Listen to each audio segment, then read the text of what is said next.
কালো দরজাটি ধীরে ধীরে খুলতেই তারানাথের সামনে এক বিস্মৃত দৃশ্য ভেসে উঠল। চারদিকে কুয়াশা, মাঝখানে একটি ছোট্ট কুটির।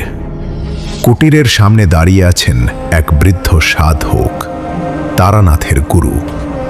কিন্তু আশ্চর্যের বিষয়, দৃশ্যটি শুধু স্মৃতি নয়, সেখানে একজন ছোট্ট বালকও দাঁড়িয়ে আছে। তারানাথ বুঝলেন সেই বালকটি তিনি। গোপাল অবাক হয়ে বলল, বাবা, এটা আপনার শৈশব? তারানাথ কোনো উত্তর দিলেন না। দৃশ্যের মধ্যে তার গুরু বলছেন, মনে রেখো, শক্তি কখনো মানুষের অহংকারের জন্য নয়। একদিন তোমাকে এমন একটি সিদ্ধান্ত নিতে হবে যেখানে নিজের ভয়কে জয় করতে হবে। ছোট্ট তারানাথ মাথা নাড়ল। হঠাৎ দৃশ্য বদলে গেল। শ্মশানের সেই পুরনো রাত। তরুণ তারানাথ তার গুরুর সঙ্গে একটি অন্ধকার কুটিরে দাঁড়িয়ে আছেন।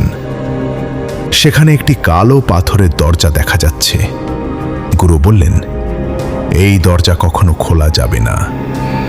এর ওপারে এমন এক শক্তি বন্দী যা মানুষের মনের অন্ধকারকে ব্যবহার করে শক্তিশালী হয়। তরুণ তারানাথ জিজ্ঞেস করলেন, কিন্তু যদি একদিন দরজাটা নিজে থেকেই খুলে যায়? গুরু উত্তর দিলেন, তাহলে তোমাকেই সেটি বন্ধ করতে হবে। বর্তমানে ফিরে এসে তারানাথ গভীর শ্বাস নিলেন। ঋষি অত্রেয় বললেন, এখন বুঝতে পারছো কেন কালান্ধ তোমাকে বেছে নিয়েছিল? তারানাথ ধীরে মাথা তুললেন, কারণ আমি এই দরজার রহস্য আগে থেকেই জানতাম। ঠিক তখনই নবম রক্ষক সামনে এগিয়ে এলো। তার লাল চোখের আলো আরও তীব্র হয়ে উঠল। তোমার অতীতের ভয়ই আমার শক্তি। তুমি যদি নিজের অতীতকে অস্বীকার করো, তবে এই দরজা চিরতরে খুলে যাবে। তারানাথ চোখ বন্ধ করলেন। কি তিনি নিজের অতীত থেকে পালালেন না, বরং শান্তভাবে বললেন, আমার অতীত আমার দুর্বলতা নয়। সেটাই আমাকে শিখিয়েছে কিভাবে অন্ধকারের বিরুদ্ধে দাঁড়াতে হয়। মুহূর্তের মধ্যে নবম রক্ষকের চারপাশের অন্ধকার কেঁপে উঠল। তার লাল চোখের আলো ম্লান হয়ে গেল। তারপর সে ধীরে ধীরে মাথা নত করল। তুমি পরীক্ষায় উত্তীর্ণ হয়েছ। কালো দরজাটি হঠাৎ বন্ধ হয়ে গেল। কিন্তু ঠিক তারপরেই মাটির নিচ থেকে প্রচণ্ড শব্দ শোনা গেল, ঢম। তারানাথ বুঝলেন বিপদ শেষ হয়নি। নবম রক্ষক বলল, তুমি দরজা বন্ধ করেছ, কিন্তু দরজার ওপারে যে শক্তি জেগে উঠেছে তাকে আর সেখানে বন্দি রাখা যাবে না। গোপাল আতঙ্কিত হয়ে জিজ্ঞেস করল, তাহলে এখন কি হবে? রক্ষক ধীরে আকাশের দিকে তাকালো। আগামী অমাবস্যায় সে পৃথিবীর আলোয় আসবে। তারানাথ ত্রিশূল হাতে শক্ত হয়ে দাঁড়ালেন। তাহলে অমাবস্যার আগেই আমাকে তার কাছে পৌঁছাতে হবে। ঋষি অত্রেয় বললেন, তার জন্য তোমাকে যেতে হবে শ্মশানের সেই অংশে যেখানে কোনো মানুষ কখনো দিনের আলোয় পৌঁছাতে পারেনি। দূরে আবার সেই রহস্যময় শিঙার শব্দ শোনা গেল। একবার, দুবার, তারপর তৃতীয়বার। শ্মশানের সমস্ত প্রদীপ একই সঙ্গে নিভে গেল। অন্ধকারের মধ্যে একটি অচেনা কণ্ঠ ফিসফিস করে বলল, তারানাথ, আমি তোমার অপেক্ষায় আছি। তারানাথ ত্রিশূল তুলে অন্ধকারের দিকে তাকিয়ে রইলেন। অন্ধকারে সেই অচেনা কণ্ঠস্বর মিলিয়ে যাওয়ার পরও তারানাথ অনেকক্ষণ স্থির দাঁড়িয়ে রইলেন। শ্মশানের সব প্রদীপ নিভে গেছে। চারদিকে শুধু কুয়াশা আর নিস্তব্ধতা। গোপাল ফিসফিস করে বলল, বাবা, আমরা কি এখনই গ্রামে ফিরে যাব? তারানাথ মাথা নাড়লেন, না, অমাবস্যার আগে আমাদের সেই জায়গায় পৌঁছাতেই হবে।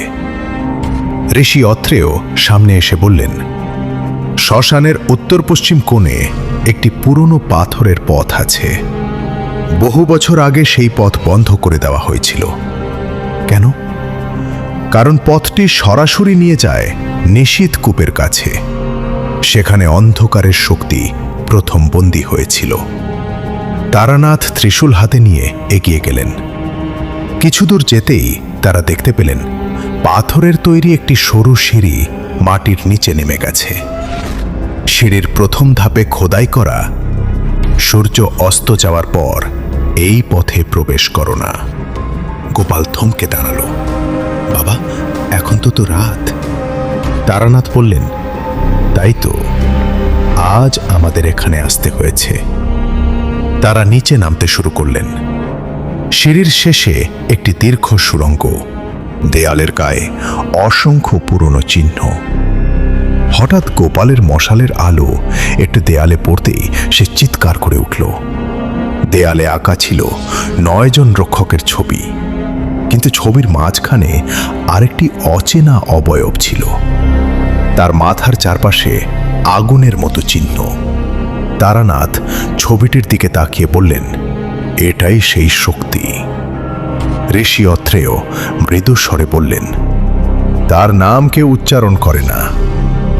হঠাৎ সুড়ঙ্গের শেষ প্রান্ত থেকে শিশুর কান্নার মতো শব্দ ভেসে এলো। গোপাল বলল, ওখানে কেউ আছে? তারানাথ হাত তুলে তাকে থামালেন। কণ্ঠস্বরটা মানুষের নয়, তবু কান্নার শব্দ ক্রমেই কাছে আসতে লাগলো।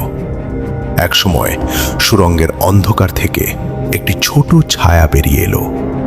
সে ধীরে ধীরে মাথা তুলল। তার চোখে কোনো আলো নেই, শুধু গভীর অন্ধকার। তারানাথ বললেন, তুমি কে? ছায়াটি উত্তর দিল, আমি সেই দরজার শেষ প্রহরী। তারপর সে হাত তুলে সুড়ঙ্গের শেষ প্রান্ত দেখালো। সেখানে একটি বিশাল পাথরের দরজা। দরজার মাঝখানে নীল রঙের একটি চিহ্ন জ্বলছে। তারানাথ নীল রুদ্রমণি বের করতেই দরজার চিহ্নটি আরও উজ্জ্বল হয়ে উঠল। হঠাৎ দরজার ওপাশ থেকে প্রচণ্ড শব্দ হলো, ধাম। তারপর আবার ধাম। পাথরের দরজায় ফাটল দেখা দিল। ঋষি অত্রেয় আতঙ্কিত হয়ে বললেন, অসম্ভব, অমাবস্যা এখনো শুরুই হয়নি। তারানাথ ত্রিশূল শক্ত করে ধরলেন, তাহলে সময় আমাদের হাতে নেই। তৃতীয়বার দরজায় আঘাত পড়তেই একটি অংশ ভেঙে গেল। ফাটলের ওপাশ থেকে দুটি বিশাল চোখ খুলে গেল। একটি কণ্ঠ গর্জে উঠল, অবশেষে তুমি এসেছ তারানাথ। তারানাথ স্থির হয়ে দাঁড়িয়ে রইলেন। তারপর সেই কণ্ঠ আবার বলল, তোমার গুরু আমাকে বন্দী করেছিলেন, আর আজ তুমি নিজেই সেই বন্ধন খুলতে এসেছ। তারানাথের মুখ কঠিন হয়ে গেল। তিনি বুঝলেন, এই শক্তি শুধু কালান্ধের থেকেও প্রাচীন নয়, তার নিজের গুরুর অতীতের সঙ্গেও জড়িত।